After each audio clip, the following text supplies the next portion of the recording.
इस वीडियो में एक अजीब सा रहस्य बताया है जिससे आप अपने अवचेतन मन की शक्ति को इस्तेमाल करके जिंदगी की बड़ी से बड़ी कठिन सफलता आसानी से प्राप्त कर सकते हैं। कैसे अपने अवचेतन मन की शक्ति को इस्तेमाल करना है, इसकी विधि क्या है, इस विषय पर हम आज एक अद्भुत कहानी आपको सुनाएंगे।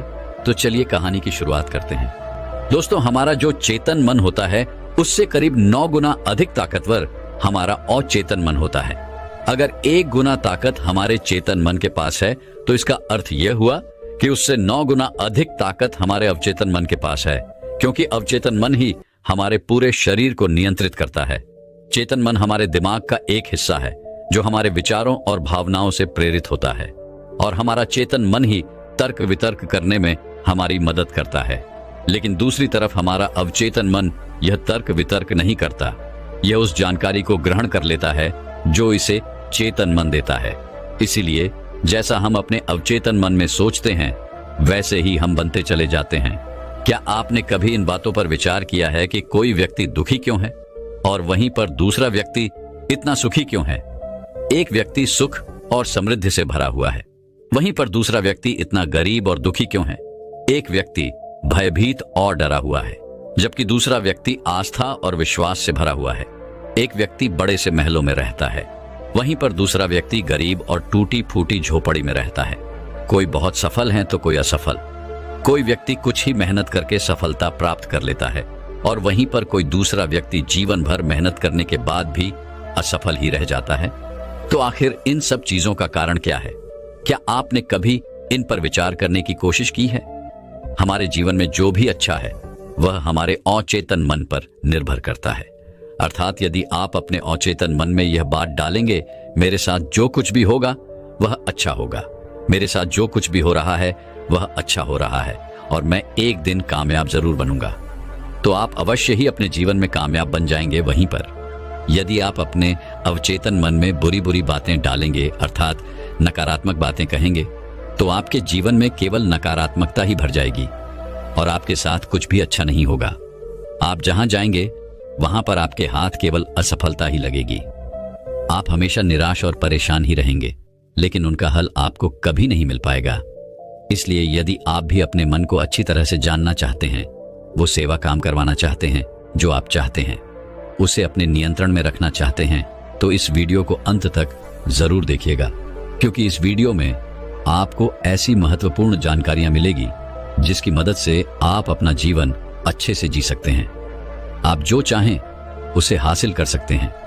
आप जिस भी लक्ष्य को प्राप्त करना चाहते हैं उसे आप प्राप्त कर सकते हैं। आज की इस वीडियो में हम यह जानने वाले हैं कि आखिर चेतन मन और अवचेतन मन में मुख्य अंतर क्या है और वह किस तरह से काम करता है, और हम अपने अचेतन मन में अच्छी बातें किस प्रकार से डाल सकते हैं जिससे हमारा जीवन परिवर्तित हो सके, हम सफलता की ओर आगे बढ़ सके। बहुत समय पहले की बात है, एक नगर में एक बहुत ही प्रसिद्ध गुरु रहा करते थे। उनकी ख्याति दूर दूर तक फैली हुई थी। उनके आश्रम में उनके कई शिष्य भी थे। एक दिन संध्या के वक्त वह गुरुवर अपने सभी शिष्यों को बुलाकर उन्हें उपदेश दे रहे थे। वे कह रहे थे, शिष्यों, हमारा मस्तिष्क 2 भागों में विभाजित है, चेतन मन और अवचेतन मन। चेतन मन हमारे मस्तिष्क का पहरेदार है, वहीं पर अवचेतन मन हमारा मालिक है। उन गुरु की आवाज सुनकर एक शिष्य खड़ा हुआ और वह उन गुरु से कहता है गुरुदेव, आप क्या कहना चाहते हैं? आप कहीं ये तो नहीं कह रहे कि हमारे भीतर कोई और है जो हमें चला रहा है, जो हमारी सारी क्रियाओं पर नजर रखे हुए हैं? इस पर गुरुवर उस शिष्य को मुस्कुराते हुए कहते हैं, भंते, मैं तुम्हें एक छोटी सी कहानी सुनाता हूं।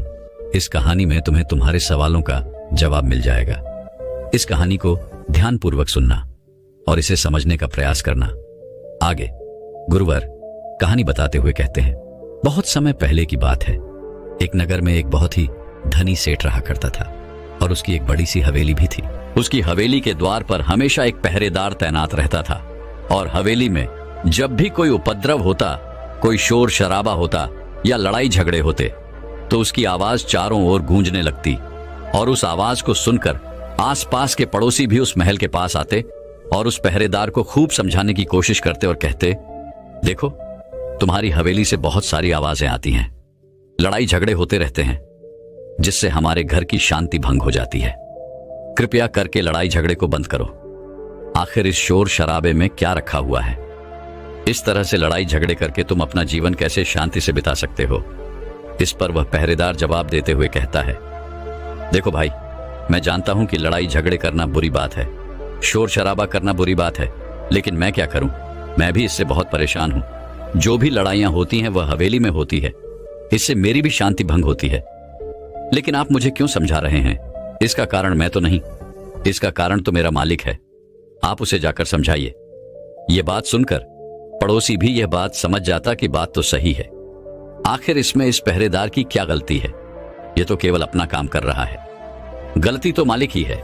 वह उपद्रव करता है, वह शोर शराबे करता है, वह लड़ाई झगड़े करता है, और जब भी उसे यह सब करने का मन होता है तो वह हवेली के बाहर आता है और उपद्रव करके वह वापस हवेली में जाकर बैठ जाता है।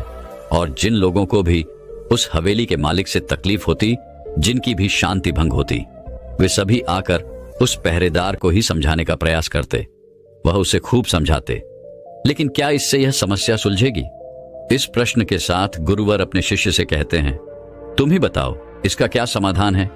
इस पर वे शिष्य गुरु के इस प्रश्न का जवाब देते हुए कहता है गुरुवर, जिन्हें भी उन हवेली के मालिक से तकलीफ है जो शोर शराबे करता है, लड़ाई झगड़े करता है और लोगों की शांति भंग कर देता है, उन सभी को उनसे बात करनी चाहिए, तभी तो इसका समाधान निकलेगा। भला पहरेदार की इसमें क्या गलती है?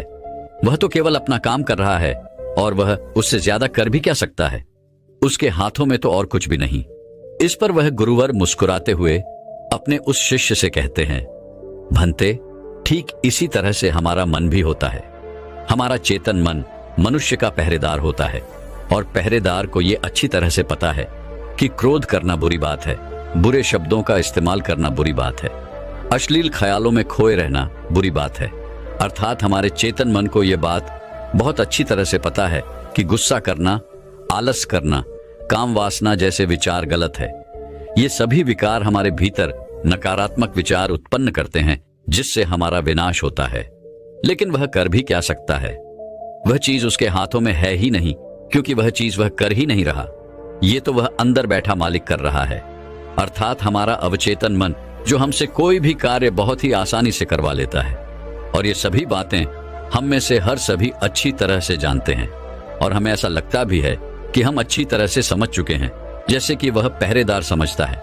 लेकिन वास्तविकता में तो इससे हमारे जीवन पर कोई भी बुनियादी फर्क नहीं पड़ता। आगे वह गुरु उस शिष्य से कहते हैं, भंते, तुमने भी अपने आप को कई बार यह समझाने की कोशिश की होगी कि मुझे सुबह सही समय पर उठना है, आश्रम की साफ सफाई करनी है, भिक्षा मांगने जाना है और रात को आने के बाद मुझे ध्यान भी करना है।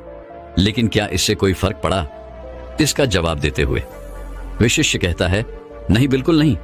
मैंने कई बार अपने आप को समझाया है कि मुझे इस समय पर यह काम करना है, मुझे अपना समय व्यर्थ नहीं करना, मुझे अपने समय का इस्तेमाल करना है और मुझे आगे बढ़ना है। लेकिन मैं चाहकर भी उन सभी कार्यों को समय पर नहीं कर पाता। इस पर वह गुरुवर अपने उस शिष्य से कहते हैं, भंते, जब भी हम अपने आप को कुछ समझाने का प्रयास करते हैं तो हमें ऐसा लगता है कि अब हम समझ चुके हैं और अब हमसे कोई गलती नहीं होने वाली, और हम सोचते हैं कि अब हमारा जीवन बदल जाएगा, हम जो भी करेंगे अब वो सही होगा, अब तो हम जीवन में सफलता प्राप्त कर ही लेंगे। लेकिन दूसरे ही पल हम ये पाते हैं कि हमारे जीवन में कोई बुनियादी बदलाव आया ही नहीं, और ऐसा केवल हमारी नासमझी के कारण होता है। हम अपनी नासमझी के कारण अवचेतन मन की जगह पर अपने चेतन मन को समझाने का प्रयास करते हैं, अर्थात मालिक को छोड़कर हम पहरेदार से बात करते रहते हैं और उसे समझाने की कोशिश करते हैं। लेकिन तुम यह भूल जाते हो कि आखिर वह पहरेदार कर भी क्या सकता है? वह सब उसके हाथों में है ही नहीं। हमें तो अपने अवचेतन मन को समझाने की आवश्यकता है। हमारी बुद्धि अर्थात वह पहरेदार जो यह समझ जाता है कि क्या सही है और क्या गलत, उसे कब क्या करना है, क्या नहीं करना। लेकिन ये सारी बातें केवल हमारे पहरेदार अर्थात हमारे चेतन मन के सीमित रह जाती हैं। ये सारी बातें हवेली के उस मालिक अर्थात हमारे अवचेतन मन तक तो पहुंच ही नहीं पाती, और यही कारण है कि हमारे जीवन में कभी कोई बुनियादी बदलाव हो ही नहीं पाता। ठीक उसी प्रकार जैसे कि यदि आपसे कोई कहता है कि पौधे में पानी डालोगे तो वह पौधा एक दिन बड़ा होगा, और फिर उसमें फल आएंगे, फल लगेंगे, और आप उस बात को मान लेते हैं और उस पौधे में पानी भी डालते हैं। लेकिन आप पौधे की पत्तियों पर पानी डालते हैं और सोचते हैं कि इसमें फल फूल आएंगे। लेकिन जरा एक बार के लिए यह सोचिए, अगर पत्तियों में पानी डालोगे तो उसमें फूल और फल कैसे आएंगे? हमें तो उस पौधे की जड़ में पानी डालने की आवश्यकता है, लेकिन हम में से अधिकांश लोग केवल पत्तियों पर ही पानी छिड़क कर अपने आप को बहुत भाग्यशाली समझने लगते हैं। लेकिन वे यह भूल जाते हैं कि जो पानी वह पत्तियों पर छिड़क रहे हैं, वह पानी पेड़ की गहराइयों में तो जा ही नहीं पा रहा। तो ऐसे में उस पौधे पर फल और फूल कैसे लगेंगी? ठीक इसी प्रकार हम भी अपने मन के साथ ऐसा ही करते हैं, और यही कारण है कि हम अपने जीवन में जो भी चाहते हैं वह हमें नहीं मिल पाता। हम अपने जीवन में फल और फूल चाहते हैं, लेकिन वह हमें नहीं मिल पाता। इस पर शिष्य उन गुरुवर से कहता है गुरुवर, तो फिर हमें क्या करना चाहिए? क्या ऐसा कोई उपाय है जिससे हम अपने चेतन मन की सारी बातें अपने अवचेतन मन तक पहुंचा सकें? ऐसी कोई प्रक्रिया है जिसमें हम अपने संदेश को अपने अवचेतन मन तक पहुंचा सके? इस पर वह गुरुवर शिष्य से कहते हैं, भंते, यदि तुमने अपने संदेश को अवचेतन मन तक पहुंचा दिया, तब तुम जो चाहोगे वो इच्छा प्राप्त कर सकते हो। तुम जैसा चाहो उस लक्ष्य को प्राप्त कर सकते हो, क्योंकि हमारा अवचेतन मन हमारे चेतन मन से 9 गुना अधिक शक्तिशाली होता है। आपने कभी ना कभी यह देखा ही होगा कि एक मनोवैज्ञानिक जब किसी के मन के गुप्त राज्य को जानने की कोशिश करता है, तब वह मनोवैज्ञानिक जब उसके मन की बात को बाहर निकलवाना चाहता है, उसके अतीत में जो भी घटना घटी है उसमें साफ साफ रूप से प्रवेश करना चाहता है, तो इसके लिए वह हिप्नोटिज्म का उपयोग करते हैं। और आप में से अधिकांश लोगों ने इस प्रक्रिया को देखा ही होगा। इस प्रक्रिया का प्रयोग करके मन की सारी सूचनाएं अपने आप ही बाहर निकलती हैं। इस प्रकार किसी के भी मन को काबू में करके हम उससे जो चाहे वो कार्य करवा सकते हैं।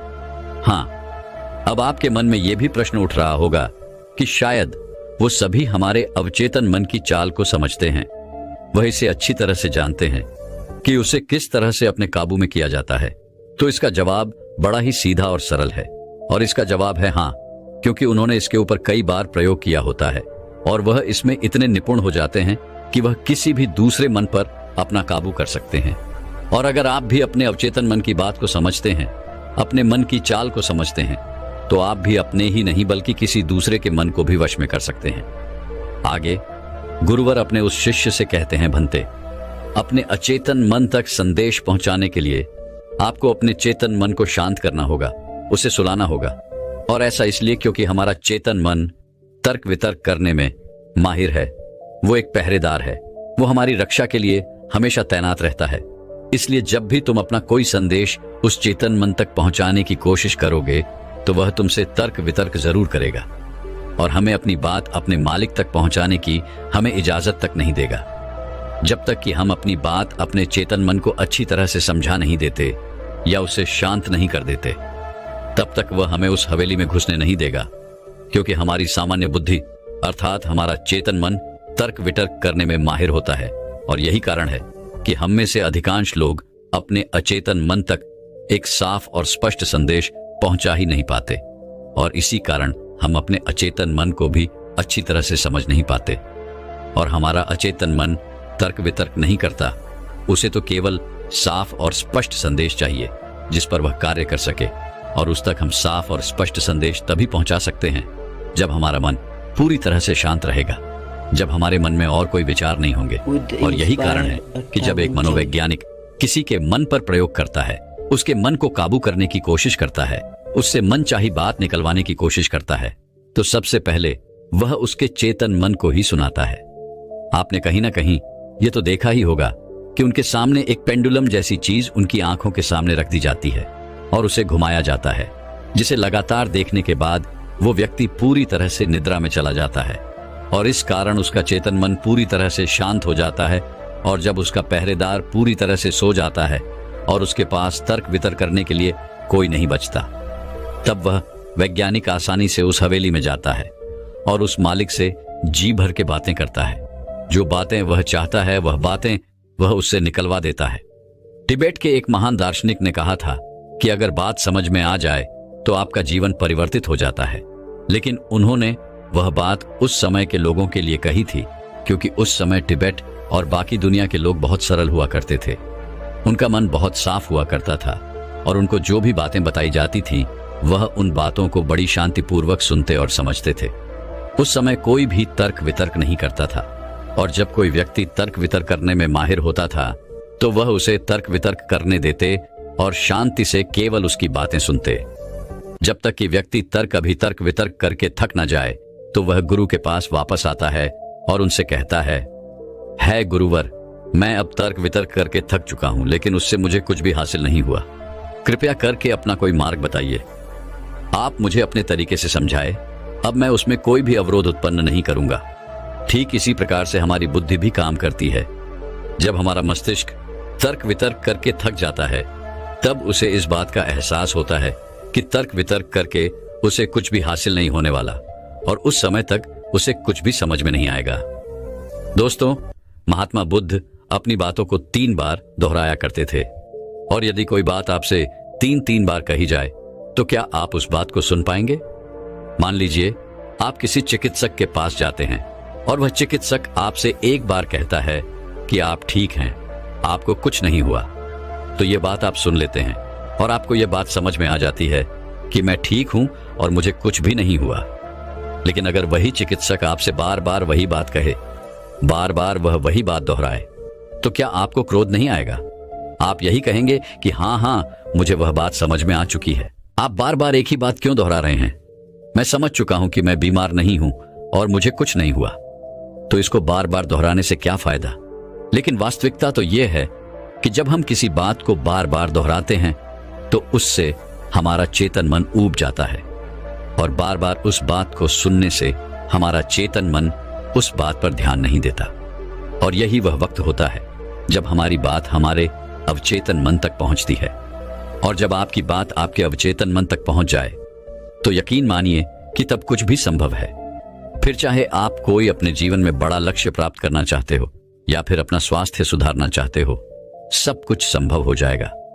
दोस्तों, आपने कभी ना कभी यह किस्सा तो सुना ही होगा। एक प्लेन क्रैश हो गया था और उस प्लेन का जो पायलट था उसकी प्लेन से गिरने की वजह से शरीर की सारी हड्डियां टूट चुकी थी, और जब उसे अस्पताल में भर्ती किया गया तो उसे हिला डुला भी नहीं जा रहा था। डॉक्टरों ने भी ये जवाब दे दिया था कि तुम ठीक नहीं हो सकती और तुम्हारी हड्डियों को फिर से जोड़ पाना लगभग नामुमकिन है। लेकिन वह व्यक्ति जीना चाहता था। उसने अपने अवचेतन मन में जबरदस्ती यह बात डाली कि मैं ठीक हो सकता हूं, मैं ठीक हो सकता हूं, और यकीन मानिए कि वह व्यक्ति सच कुछ ठीक हो गया। वह अपने पैरों पर चलकर अपने घर गया। ऐसा केवल हमारे अचेतन मन की शक्तियों के कारण होता है। जब हम कुछ ठान लेते हैं और अपने अचेतन मन को एक स्पष्ट और साफ संदेश देते हैं तो हमारा अचेतन मन हमसे कुछ ऐसे कार्य करवाने लगता है कि हमारे लिए सब कुछ मुमकिन हो जाता है। फिर चाहे वह जीवन में कोई बड़ा से बड़ा लक्ष्य प्राप्त करना हो या फिर अपने स्वास्थ्य को सुधारना हो। और पुराने जमाने में यह बहुत सरल हुआ करता था, क्योंकि उस समय लोग तर्क वितर्क नहीं किया करते थे, और जो भी उसे कहा जाता था वह उसे बहुत गहन ध्यान के साथ सुनते थे और समझते थे। लेकिन आजकल के तथाकथित बुद्धिमान लोग वे सभी इन सभी बातों को अंधविश्वास कहते हैं। लेकिन यह भी एक वास्तविकता है कि जैसा आप खुद से कहते हैं वैसा ही आप अंदर से बनते चले जाते हैं। आप अंदर से उतने ही अशांत होने लगते हैं, और जो व्यक्ति अपने मन की बकबक को शांत कर पाता है वही शांति को प्राप्त कर पाता है। हमारी जो बुद्धिमानी है वही हमारे अचेतन मन का एक रूप होती है। हमारा चेतन मन हमें कोई भी नई चीज सीखने में हमारी मदद करता है। जैसे यदि आप कोई नई भाषा सीखना चाहते हैं या फिर आप कोई नई टेक्निक सीखना चाहते हैं तो इसमें हमारा चेतन मन हमारी बहुत मदद करता है। लेकिन जब बात आती है भावनाओं की, अर्थात क्रोध, कामना, आलस इत्यादि, जो कि हमारे अचेतन मन का हिस्सा होते हैं, उन्हें हमें सीखना नहीं पड़ता, वह तो हमारे अंदर पहले से ही मौजूद है। क्या आपने कभी एक पल के लिए यह सोचा है कि क्या आपने कभी ग्रोथ सीखा है? क्या आपने कभी काम वासना सीखी है? क्या आपने कभी आलस सीखा है? यदि आपको बचपन से ही किसी ऐसी जगह पर रखा जाए जहां पर कोई भी व्यक्ति ना हो, कोई भी इंसान ना हो, तब भी आपके भीतर ये सारे गुण आ ही जाएंगे, क्योंकि इसमें तो सिर्फ और सिर्फ हमारे अचेतन मन का ही काम है। यानी कि वह चीजें जो प्रकृति ने हमें पहले से ही दी है, और वह सिर्फ हमारे अवचेतन मन के माध्यम से ही भरी जाती है, क्योंकि हमारा अचेतन मन कभी विरोध नहीं करता। क्या आपने कभी इस बात पर भी गौर किया है कि जो इस दुनिया में बाहरी चीजें हैं उसे आप सीख सकते हैं, लेकिन जहां बात आती है हमारे भीतर की, अर्थात ग्रोथ को ना करने वाली सीख की, तो आप उस सीख को नहीं सीख पाते। मान लो अगर आपको घड़ी सीखना है तो उसके बारे में हमारे अचेतन मन को कुछ नहीं पता होता, लेकिन वहीं पर यदि कोई आपसे यह कहे कि 5 और 5 10 होते हैं, तो यह बात आपके अचेतन मन को अच्छी तरह से समझ में आ जाती है, क्योंकि आपका अचेतन मन विरोध नहीं करता और उसे एक साफ और स्पष्ट संदेश भी मिल रहा है। इसलिए हमें अपने अवचेतन मन तक साफ और स्पष्ट संदेश भेजने की आवश्यकता होती है, और यह तभी संभव है जब हमारा चेतन मन इसके आड़े ना आए। तभी वह शिष्य उन गुरुवर से कहता है गुरुवर, आखिर हम अपने अवचेतन मन को साफ और स्पष्ट संदेश क्यों नहीं भेज पाते? आखिर इसका क्या कारण है? इसका जवाब देते हुए वे गुरु शिष्य से कहते हैं, भंते, इसका पहला कारण यह है कि जब भी हम अपने अवचेतन मन में कोई सूचना पहुंचाने की कोशिश करते हैं तो हमारा चेतन मन पहले उससे तर्क वितर्क करता है। वह यह सोचता है कि इस जानकारी से हमें लाभ होगा या हानि, और जब तक हम अपनी सूचना को सही और साफ स्वस्थ तौर पर अपने अवचेतन मन तक नहीं पहुंचा पाते, तब तक वो हमारे लिए काम नहीं कर सकती है। मान लीजिए कि आप ईश्वर के सामने हाथ जोड़कर खड़े हैं और उनसे प्रार्थना कर रहे हैं कि है ईश्वर, मुझे एक अच्छी नौकरी मिल जाए, मैं अच्छी तरह से कामयाब हो जाऊं। इस दौरान हमारा चेतन मन यह सोचता है कि आखिर मुझे नौकरी मिल जाएगी और मैं कामयाब हो जाऊंगा, तो उसके बाद मैं क्या करूंगा? मैं ऐसा घर खरीदूंगा, ऐसी गाड़ी खरीदूंगा, अपने परिवार के लिए यह करूंगा, वो करूंगा, अपना खुद का व्यापार शुरू करूंगा। ऐसे कई प्रकार के विचार हमारे चेतन मन में उठने लगते हैं, और इसी कारण हम अपने औचित्य मन तक साफ और स्पष्ट संदेश भेज नहीं पाते। और इसीलिए कहा जाता है कि ध्यान हमारे मन को शांत कर देता है, और शांतपन में जो भी बातें डाली जाती हैं वो सीधे हमारे अवचेतन मन तक पहुंचती हैं, जिससे हम सब कुछ हासिल कर सकते हैं। जो भी अपने जीवन में हासिल करना चाहते हैं वह सब कुछ हमें बहुत आसानी से मिल जाता है। यदि आप भी अपने जीवन में बुनियादी रूप से परिवर्तन चाहते हैं, जीवन में कुछ बदलाव चाहते हैं और अपने जीवन में किसी लक्ष्य को प्राप्त करना चाहते हैं, तो आपको अपने अवचेतन मन तक साफ और स्पष्ट संदेश भेजना ही होगा। अपने अवचेतन मन को अपने वश में करना ही होगा, और अपने अवचेतन मन को वश में करने के लिए आप यह एक तरीका अपना सकते हैं। अगर आपको कोई चीज पानी है तो आपको उस चीज को मंत्र की तरह मन में दोहराना होगा, और ऐसा आपको करीब 28 दिन तक करना होगा।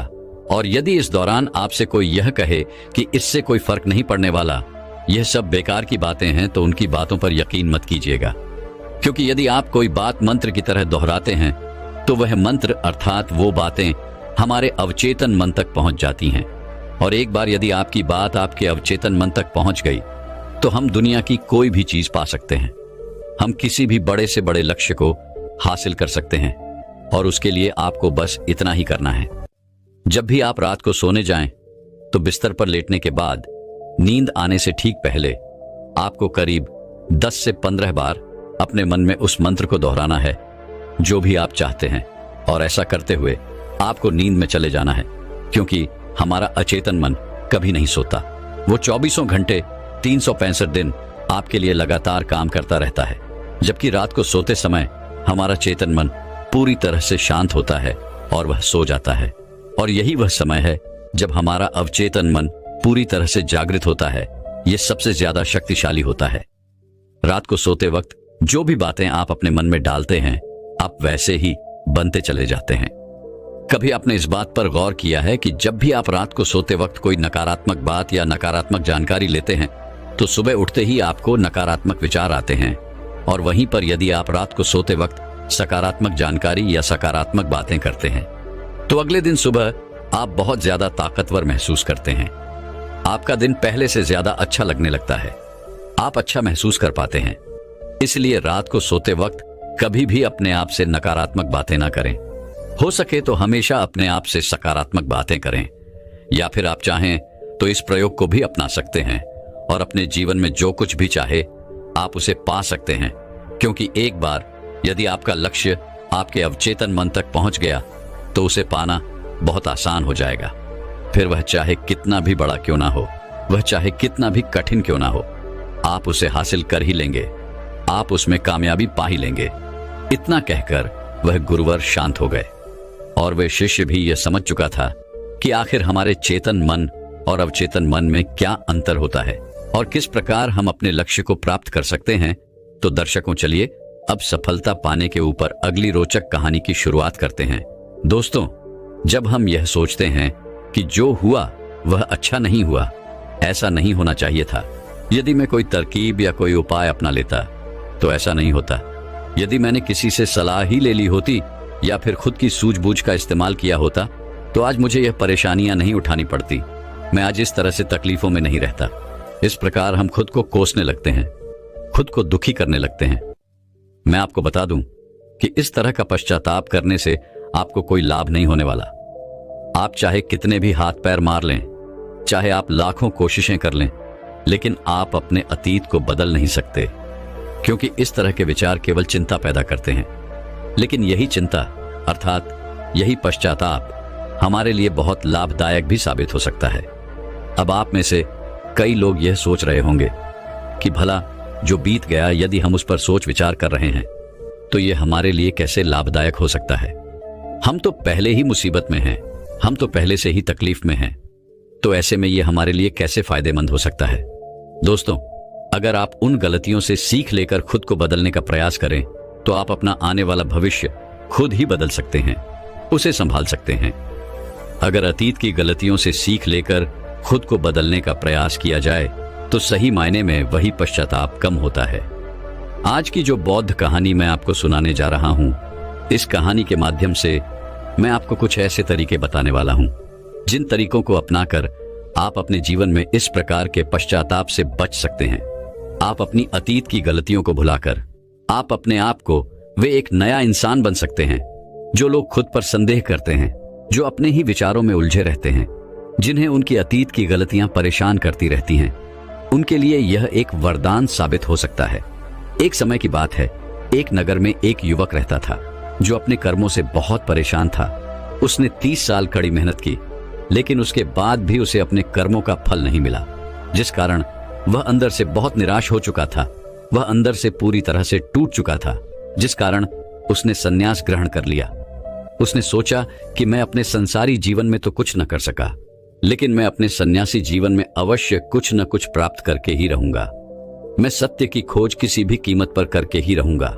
देखते ही देखते करीब 5 वर्ष बीत गए, लेकिन अब तक उसका अपने मन पर कोई नियंत्रण नहीं था। जब भी वह भिक्षा मांगने किसी नगर में जाता और वहां पर यदि उसकी नजर किसी सुंदर स्त्री पर पड़ जाती तो उसके मन में कामुक विचार उठने लगते थे। और जब भी वह शांत होता और अकेले कहीं पर बैठता तो उसे खुद पर क्रोध आता, उसे खुद पर पश्चाताप होता और तब वह यह सोचता कि आखिर मैं सन्यासी क्यों बन गया जब मैं अपने मन पर नियंत्रण ही नहीं पा सकता। तो मेरे इस सन्यासी जीवन का क्या फायदा? इससे तो अच्छा होता कि मैं किसी अच्छी और सुंदर स्त्री से विवाह कर लेता, पैसे कमाता और अपना घर परिवार संभालता। हो सकता था कि मेरे अपने बच्चे भी होते, लेकिन मैं भी कितना बेवकूफ हूं। मैंने अपने सारे सुख त्याग दिए और ना जाने क्यों मैं इन जंगलों में आ गया, ना जाने क्यों मैंने संन्यास ग्रहण कर लिया। इसी प्रकार के कई सारे विचार उसके मन में उठने लगे थे और इन्हीं विचारों के कारण उसके मन में नकारात्मकता पैदा होने लगी थी, जिस कारण वह छोटी छोटी बातों पर क्रोधित हो जाता। वह अपने आप को कोसने लगता। जब भी वह किसी सफल सन्यासी को देखता तो उसके मन में जलन पैदा होने लगती और वह उन्हें नीचा दिखाने के लिए हर मुमकिन प्रयास भी करता। इसी प्रकार के कई तरह तरह के विचार उसे परेशान करने लगे थे और अब वह और भी ज्यादा चिंतित रहने लगा था। उसने खाना पीना पूरी तरह से छोड़ दिया था। एक दिन रात्रि के वक्त वह आश्रम के बाहर बैठकर रो रहा था और रोते रोते उसने यह तय किया कि वह अपना जीवन समाप्त कर देगा।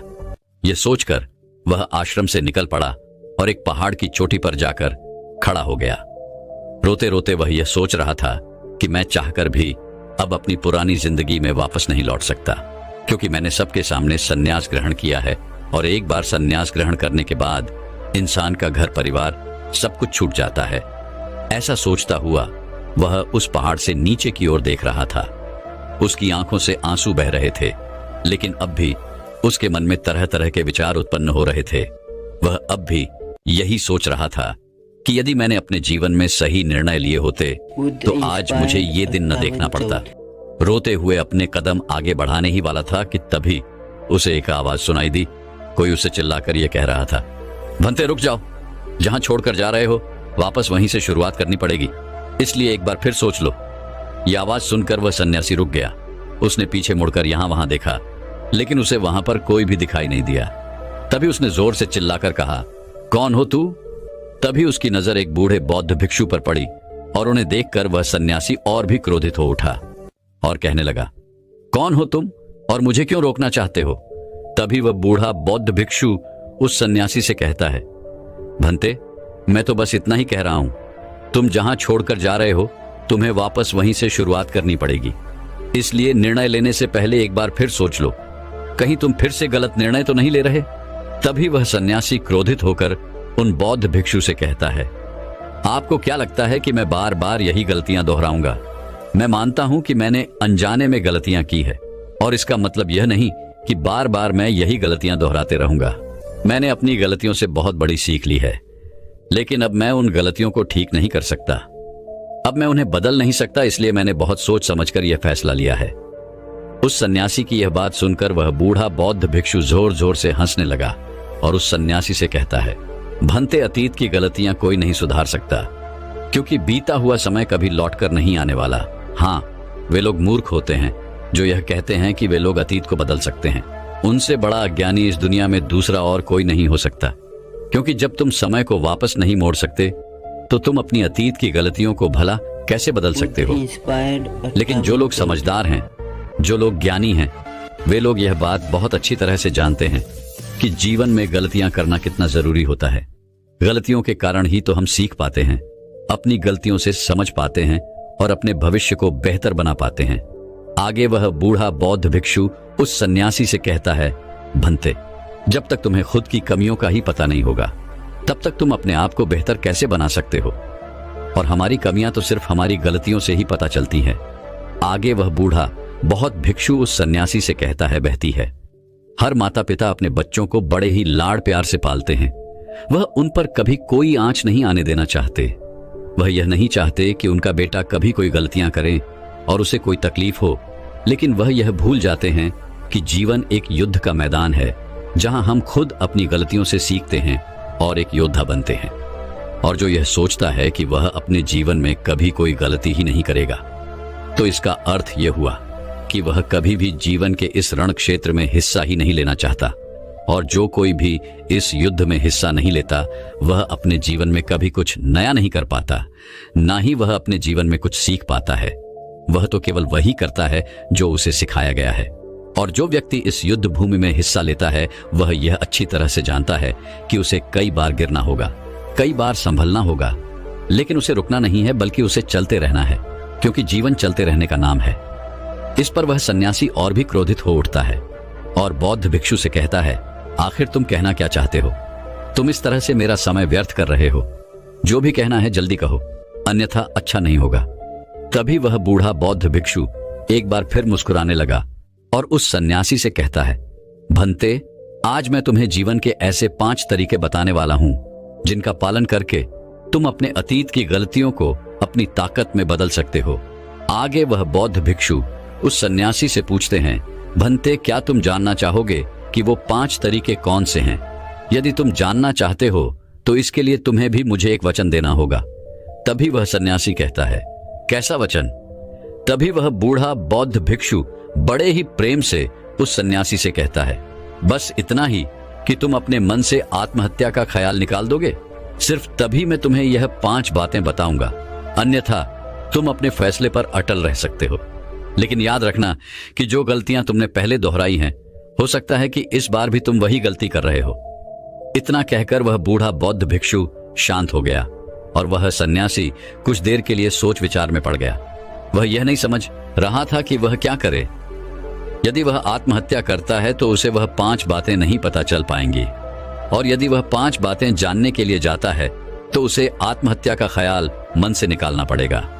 वह सन्यासी असमंजस में पड़ गया, लेकिन काफी देर सोच विचार करने के बाद आखिरकार उसने उस बूढ़े बौद्ध भिक्षु की बात मान ली और वह उन बूढ़े बौद्ध भिक्षु के पास पहुंचा और कहने लगा, कहिए, आप क्या कहना चाहते हैं?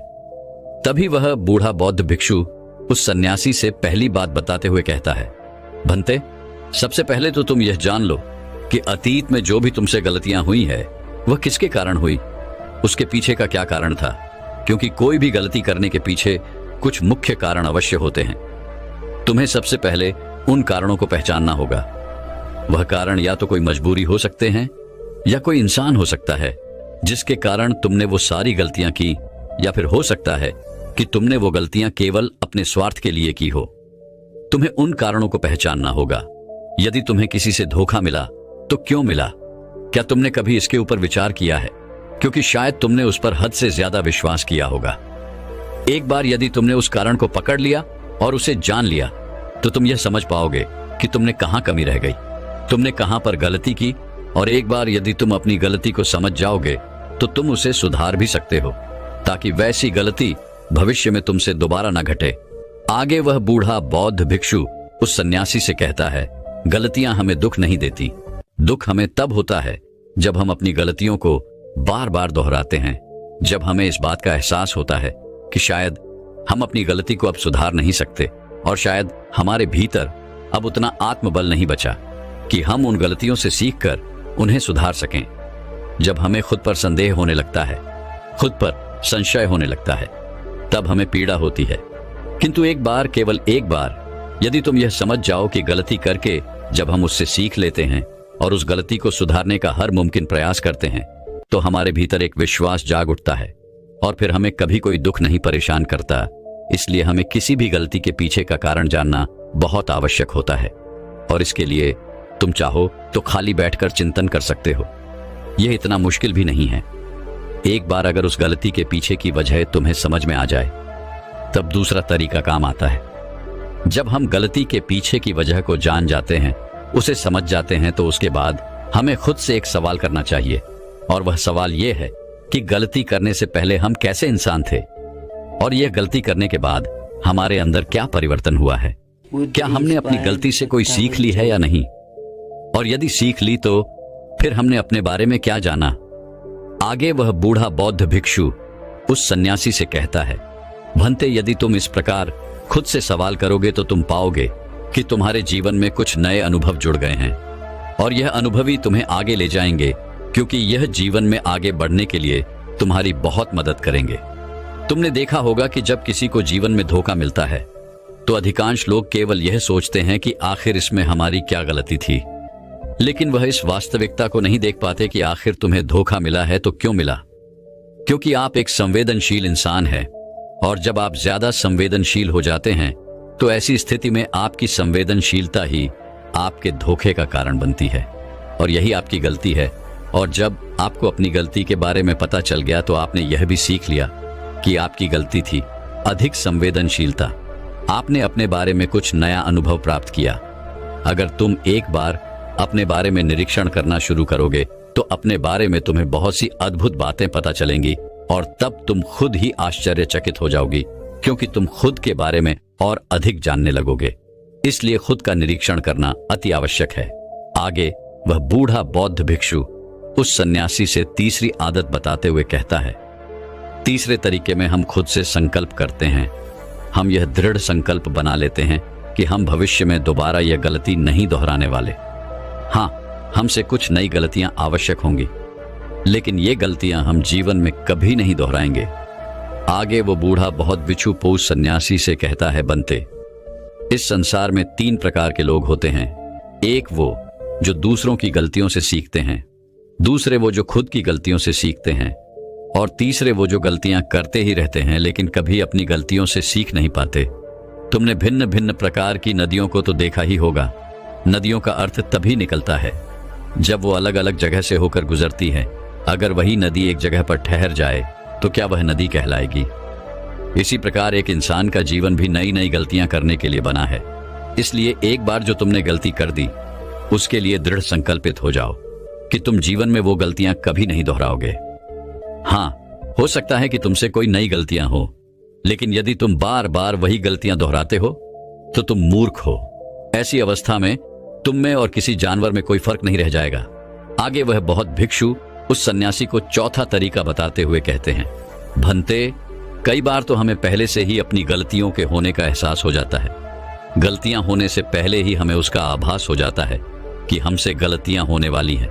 इसलिए अगर गलती होने से पहले आपको एहसास हो रहा है तो आप बहुत खुशकिस्मत है और आप उस गलती को होने से रोक सकते हैं।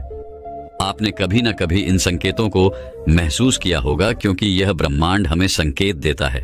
लेकिन फिर भी हम में से अधिकांश लोग इन बातों को नजरअंदाज कर देते हैं, जिसका परिणाम हमें बाद में भविष्य में भोगना पड़ता है। लेकिन जैसे जैसे आप अपने इन अतीत की गलतियों से सीखने लगते हैं तो आपका अनुभव बढ़ने लगता है, जीवन के बारे में समझ पैदा होने लगती है, और जब हमारी समझ बढ़ने लगती है तो गलतियों को होने से रोका भी जा सकता है। इसलिए बुद्धिमानी का इस्तेमाल करें, चिंतन करिए कि आप जो भी काम करने जा रहे हैं आखिर उसका परिणाम क्या हो सकता है। कहीं वह काम कोई गलती तो नहीं कहलाएगा। इसी तरह से एक मनुष्य जीवन के परिपक्वों में बांटा जाता है और इसी से आपका विकास होता है, और हम सभी को इस राह से होकर गुजरना ही पड़ता है, अन्यथा हमारा जीवन वहीं पर ठहर जाएगा। हम कभी भी आगे नहीं बढ़ पाएंगे। यदि आप अपने जीवन में आगे बढ़ना चाहते हैं, किस लक्ष्य को प्राप्त करना चाहते हैं, तो आपको इस कार्य प्रणाली को अपनाना ही होगा, इसे समझना ही होगा। आगे वह बूढ़ा बौद्ध भिक्षु उस सन्यासी को आखिरी आदत बताते हुए कहते हैं, भंते, आखिरी और सबसे महत्वपूर्ण सीख, अगर तुम अपने अनुभव से एक इंसान बन चुके हो तो अब तुम दूसरों के लिए मार्गदर्शन का काम कर सकते हो। तुम दूसरों की राह में दीपक बनकर उन्हें रोशनी दिखा सकते हो, उन्हें उनकी राह पर आगे बढ़ा सकते हो, क्योंकि हम वैसे ही बन जाते हैं जैसा कि हम सोचते हैं। और जब आप खुद को बेहतर बनाने का प्रयास करेंगे तो आप देखते ही देखते बेहतर बनते चले जाएंगे, और ये प्रकृति भी आपका साथ देगी, आपकी सहायता करेगी। ब्रह्मांड आपको खुद ब खुद रास्ता दिखाएगा और आप मानव जाति का कल्याण करने के कार्य में लग जाते हैं। तब वह शास्त्रों में सबसे सर्वश्रेष्ठ कार्य माना जाता है। इससे श्रेष्ठ कार्य तो और कोई हो ही नहीं सकता। जो व्यक्ति समस्त जीव जंतुओं और मानव जाति के कल्याण के बारे में सोचता है, ऐसे लोग परमात्मा हो जाते हैं। ऐसे व्यक्तियों के मन में प्रेम, करुणा, दया जैसे अनेक भाव उत्पन्न होने लगते हैं, और परमात्मा करुणा और प्रेम का ही दूसरा नाम है। इतना कहकर वह बूढ़ा बौद्ध भिक्षु शांत हो गया, और उस सन्यासी को भी अपनी गलती का एहसास हो गया। अब उसकी आंखों में खुशी की आंसू थे। वह उन बौद्ध भिक्षु के चरणों में जा गिरा और उन बूढ़े बौद्ध भिक्षु से कहता है गुरुवर, ऐसा निर्मल और जीवन का सार्थक ज्ञान पाकर मैं धन्य हो गया। आपने जो कुछ भी मुझसे कहा है उसे मैं अपने जीवन में जरूर अपनाऊंगा, और मैं भी अपने जीवन को सार्थक बनाकर दिखाऊंगा। इतना कहकर उसने उन बौद्ध भिक्षु को प्रणाम किया और वापस अपने आश्रम लौट गया। दोस्तों, मैं उम्मीद करता हूं कि यह कहानी सुनने से आपके जीवन में अच्छे बदलाव आए होंगे। आपको इस वीडियो से क्या सीखने मिला, ये कमेंट करके जरूर बताएं, और अपने परिवार, दोस्तों या आपके करीबी इंसान के साथ ये कहानी शेयर करके उन्हें भी इस ज्ञान से परिचित करवाएं। बाकी अगर आपको यह वीडियो दिल से अच्छी लगी हो